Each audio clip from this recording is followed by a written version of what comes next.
989880ന്റെ release trailer ഇറങ്ങിയിട്ടുണ്ട്. അപ്പൊ നമുക്ക് നേരെ ട്രെയിലറിലോട്ട് പോവാം. വായോ.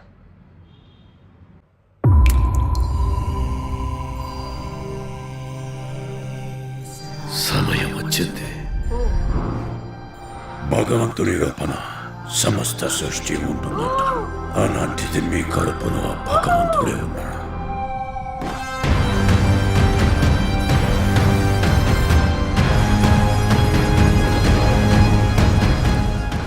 రేపటి కోసం ఈరోజుని చంపితే రేపేలా ఉంటుంది? నేను కాపాడుతా. ఒక పెద్ద బౌంటీ, వన్ షాట్ కాంప్లెక్స్కి వెళ్ళిపోతా.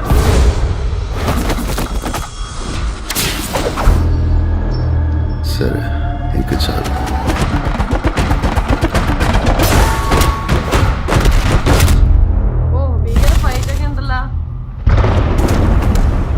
ఎన్ని యుగాలైనా ఎన్ని అవకాశాలు ఇచ్చినా మనిషి మారలేడు. చీకటే చాలదా ధర్మముకే పాటరా మాధవా రాముదా మరచితివేమో మాటని.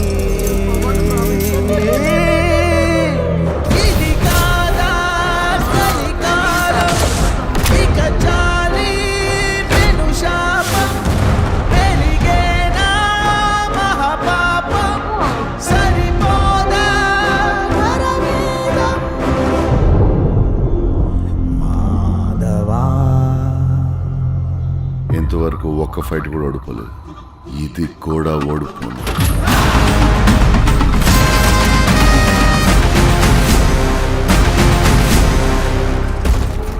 ఈసారి പ്രിപ്പയർ ആയി వచ్చాను. 27 ജൂൺ. അപ്പൊ കിഡ്ലൻ ട്രെയിലർ ആയിട്ടുണ്ട്.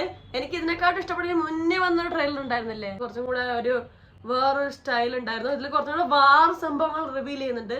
അതിൽ കുറച്ചും കൂടെ മേക്കിങ്ങും അതിന്റെ സ്റ്റൈലൊക്കെ ആയിരുന്നു കുറച്ചും കൂടെ നമുക്ക് വ്യക്തമായത്. നല്ല ആക്ഷൻ സംഭവങ്ങൾ ഉണ്ടാവും ഉറപ്പാണ്. VFX സംഭവങ്ങളും കാര്യങ്ങളൊക്കെ നിറഞ്ഞേക്കുന്ന പടം. നല്ല ലൈറ്റിങ് കാര്യങ്ങളായിരുന്നു. നിങ്ങൾ ആ ട്രെയിലർ മൊത്തം, അതായത് റിലീസ് ട്രെയിലറായാലും മുന്നത്തെ ട്രെയിലർ, ആ ടോൺ കണ്ടോ, ഒരേ ടോൺ, ആ ഒരു വാർ സംഭവം, ആ ഒരു ഡാർക്ക് ടോൺ പിടിച്ചിട്ടാണ് റിലീസ് ട്രെയിലർ ഉണ്ടായിട്ടുള്ളത്. കിഡിലായിട്ടുണ്ട് കണ്ടിടത്തോളം. നാഗേഷൻ നമുക്ക് മഹാനടിയൊക്കെ തിരക്കഥ സംവിധാനം ചെയ്ത ആളാണ്. സോ അങ്ങനത്തെ ഒരു അടിപൊളി മൂവി ഉണ്ടാക്കിയ ഒരു ഡയറക്ടറിന്റെ ഭാഗത്തുനിന്ന് ഈ ഒരു സബ്ജക്ട് എടുക്കുമ്പോൾ നമുക്ക് തീർച്ചയായും പ്രതീക്ഷകളുണ്ട്. ഇതിൽ നമ്മൾ കണ്ടപ്പോൾ വിചാരിച്ച പോലെ തന്നെ കലിയുഗത്തിൽ ഭൂമിയെ മനുഷ്യരെ രക്ഷിക്കാൻ വേണ്ടി അവതരിക്കുന്ന ശ്രീകൃഷ്ണന്റെ അവതാരമാണല്ലോ കൽക്കി. അപ്പൊ ആ ഒരു കൺസെപ്റ്റ് വെച്ചിട്ട് തന്നെയാണ് തോന്നുന്നു. കാരണം ദീപികയോട് പറയുന്ന അമിതാഭ് ബച്ചൻ പറയുന്നുണ്ടായിരുന്നു, നിങ്ങളുടെ വയറ്റിലുള്ളത് ഒരു ഗോഡാണ്, ദൈവമാണ് പറയുന്നുണ്ട്. അപ്പൊ തീർച്ചയായിട്ടും അത് തന്നെയായിരിക്കും കൽക്കിന്റെ അവതാരമായിട്ട് വരുന്നുണ്ടാവുക. അപ്പം പ്രഭാസ് ഡുവൽ റോളിലാന്നൊക്കെ പറയുന്നുണ്ടായിരുന്നു. അപ്പൊ ഇത് എങ്ങനെയാണ് എന്നുള്ള സംഭവം ഒന്നും വ്യക്തമല്ല. നമുക്കിപ്പോ കണ്ട പോസ്റ്റർ പ്രകാരം പ്രഭാസ് ഭൈരവ എന്നുള്ള ക്യാരക്ടറായിട്ടാണ് വരുന്നത്. അപ്പൊ ആരാണ് കൽക്കിയായിട്ട് വരുന്നത് എന്നുള്ള ഒരു ക്വസ്റ്റ്യൻ ഉണ്ട്.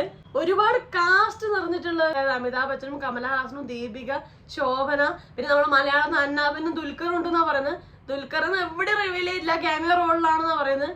അപ്പം നിങ്ങൾ ഈ ട്രെയിലറിൽ എവിടെയും കണ്ടോ ദുൽഖറിന്? ഞാൻ കണ്ടില്ല, മുന്നത്തെ ട്രെയിലറിലും കണ്ടില്ല. ഉണ്ടെന്നൊക്കെ പറയുന്നത്. അപ്പൊ അതൊരു സസ്പെൻസ് ആയിരിക്കും, സർപ്രൈസ് ആയിരിക്കും. 600 കോടി മുതൽ മുടക്കി എടുത്ത സിനിമയാണ്. അതിന് മാത്രം കാണാനുണ്ട്, അതിന് മാത്രം സംഭവങ്ങളും കാസ്റ്റ് ഉണ്ട്, VFX സംഭവങ്ങളെല്ലാം ഉണ്ട്.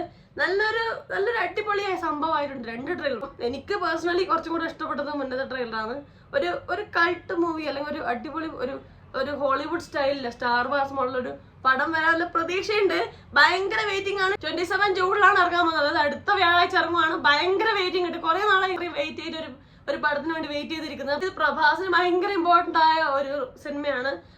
ഒരുപാട് സിനിമകളായി ഒട്ടും ബാഹുബലിക്ക് ശേഷം ഒരു നല്ല ഹിറ്റും നമുക്ക് തന്നിട്ടില്ല പ്രഭാസ്.